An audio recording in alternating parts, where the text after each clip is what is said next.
가끔씩 사람들은 어떤 날씨, 어떤 음식, 어떤 장소, 어떤 단어 하나에도 문득 그리운 감정을 느끼곤 합니다. 옛날에 따뜻한 추억이 떠올라 그 마음이 애틋해지고 가슴이 점여오는 것입니다. 그런데 본문의 욥도 이렇게 너무도 진한 그리움 속을 헤매고 있습니다. 나는 지난 세월과 하나님이 나를 보호하시던 때가 다시 오기를 원하노라 외치며 행복했던 날들을 추억하는 것입니다. 여러분, 되게 많은 사람들은 현재보다 과거를 더 행복하고 편안하게 기억을 하곤 합니다.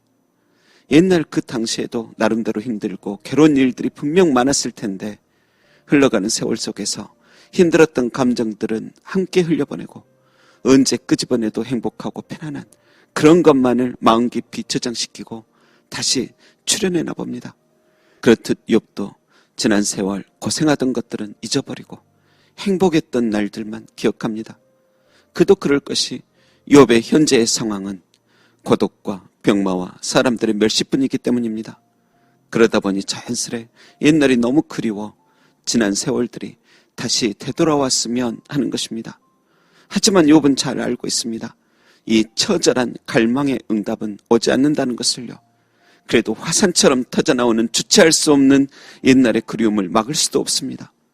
여러분, 욥이 갈망하던 그 지난 세월들은 3절의 말씀처럼 하나님의 등불이 그 머리에 비치고 하나님의 빛을 힘입어 암흑에서도 두려움 없이 걸어다니던 날들이었습니다. 4절에 보면 그 날들을 왕기왕성하던 날이라고 표현했는데 인생의 정성기였다는 뜻입니다. 여러분, 우리 인생에도 전성기였던 날들이 있겠죠. TV에나 등장하는 사람들 같은 전성기는 아닐지라도 우리 나름대로의 행복하던 날들이 있었을 것입니다.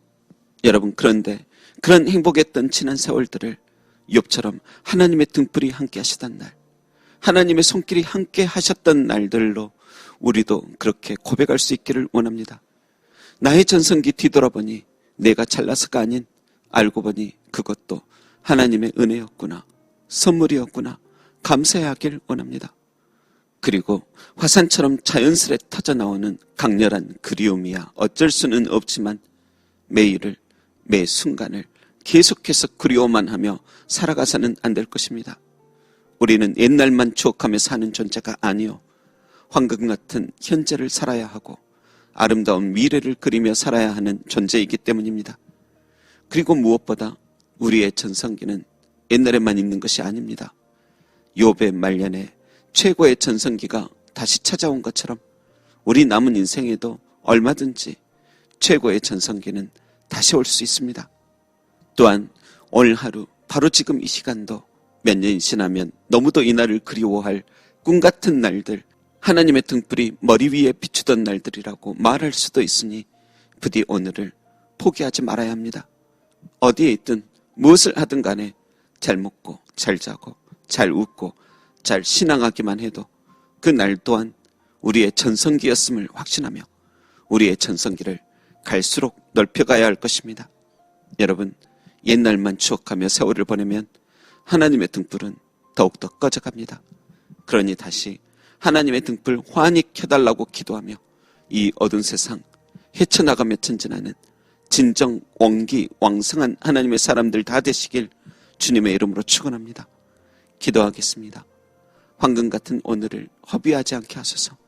숨을 쉬고 움직이고 먹고 말할 수만 있음에도 감사하며 이 오늘도 언젠가 나의 황금기 전성기였노라고, 그때도 하나님의 등불이 환히 켜지던 은혜의 시절이었다고 말할 수 있게 하소서.